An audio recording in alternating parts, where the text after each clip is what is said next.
Мы продолжаем наш эфир. В Троицке, Новая Москва, это с 31 января по 3 февраля прошли 13-е международные юношеские научные чтения имени Королева, где успешно выступила делегация из нашего города. В чтениях и фестивале приняли участие более 700 учащихся и педагогов из 40 регионов России, а также школьники и педагоги из очень многих стран мира. И сегодня одни из делегатов Якутска в нашей студии.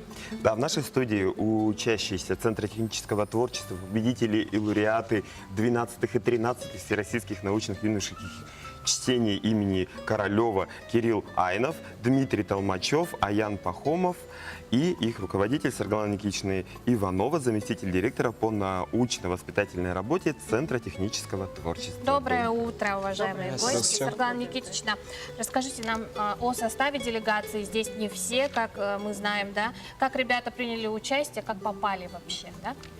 Добрый день. Наша делегация города Якутска состояла из 31 учащегося и 6 руководителей 3 образовательных учреждений города Якутска.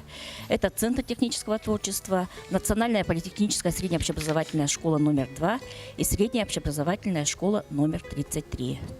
И все мы вместе совместно ведем и развиваем аэрокосмическое образование в городе Якутске.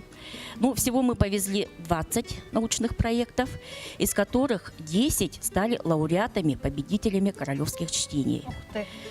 И хотелось бы отметить, что вот проект «Аэрокосмическое образование» курирует Управление образования города Якутска и компания «Рисксат».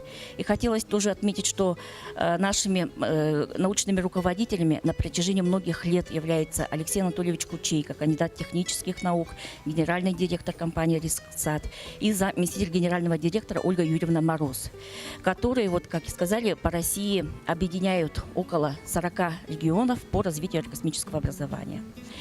Всего приняло на королевских чтениях более 700 участников, среди которых были и зарубежные страны, гости, да? Ну, были из Великобритании, были из Германии, Чехии, ну и другие страны. Ну и также было очень компетентное жюри, в состав которого вошли такие известные люди, как Герой России, космонавт Сергей Авдеев, была правнучка Циолковского, были научные сотрудники институтов самого научного города Троицк. Кирилл, ну ты являешься лауреатом, да? Ага, расскажи о своем проекте. Его название «Дистанционное зондирование Земли». Все верно я сказала? Ну, конечно, сказали верно, но дистанционное зондирование Земли – это наш инструмент исследования. Вообще дистанционным зондированием Земли я занимаюсь уже около года. И я веду работу по 2 проектам. Первый проект – это моя совместная работа с учеником 11 класса Ивановым Алексеем. Это мониторинг загрязнения рек впоследствии аварии на Ирилевской россыпи. И вторая моя работа – это исследование юго-восточной части моря Лаптевых на наличие отмелей. Данные и материал по моей первой работе были полезны и использованы МЧС Российской Федерации по кризисным ситуациям, а также Министерством экологии Республики Саха-Якутия. Материал по моей второй работе был предоставлен и использован региональным отделением Русского географического общества, а также Управлением навигации и океанографии Министерства обороны Российской Федерации. Хочется сказать, что дистанционное зондирование Земли может осуществляться с помощью космической съемки, съемки со спутников, также с авиацией. В своих работах я использовал спутниковую съемку из космоса. Она позволяет нам получать космоснимки большой территории. Дима, а как ты выбрал свою тему «Якутск без пыли»? Наш проект был создан во время летней аэрокосмической школы «Арктика и космос». Главной идеей проекта является улучшение качества жизни жителей нашего города. Ни для кого не секрет, что пыль является важнейшей гигиенической и социально-экономической проблемой. Пыль выводит из строя оборудование, ухудшает качество продукции, ухудшает освещение в помещении, а также может быть причиной сердечно-сосудистых заболеваний. Так. В своей работе мы использовали возможности микроконтроллера Arduino Uno и датчика DSM-501A по измерению количества пыли в атмосфере И первые измерения происходили в 33-й школе, а главные измерения были проведены в центральных улицах нашего города и в окраинах. В центральной улице нашего города в среднем уровень пыли был от 7 до 22 миллиграмм на метр кубический, что является хорошим показателем, а в окраинах города от 40 до 206 миллиграмм на метр кубический. Это является нездоровым показателем. Дима прям как на докладе подготовился, Вообще, да, очень молодец. хорошая тема. Я как отец, так сказать, очень поддерживаю эту актуальная, тему. Да? Ага, Аян, но мы знаем, что ты еще, у тебя была отличная такая возможность задать вопрос космонавту, да? Космонавту Роскосмоса Олегу Дмитриевичу Кононенко.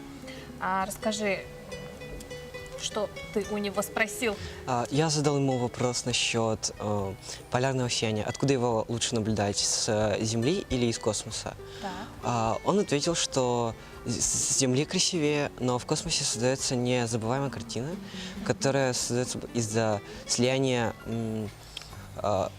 атмосферы Земли, звезд и самого сияния. Также он отметил, что впервые наблюдал полярное сияние в Тиксе, в Республике. Но твой проект связан с роботом-исследователем, да? Чем он отличается от других роботов? Он отличается тем, что мы в нашем проекте совместили и робототехнику, и интернет вещей путем использования модуля ESP8266, что позволило нам облегчить работу с Wi-Fi сетями, которые облегчают получение и передачу данных. Что ж, ребята, Светлана Никитична, огромное вам спасибо, что приняли участие в нашей программе. Мы желаем вам дальнейших побед, конечно же, да, и участия во многих научных чтениях, и не только. Отличного дня вам сегодня и плодотворной работы над вашими проектами. Спасибо. Дорогие друзья,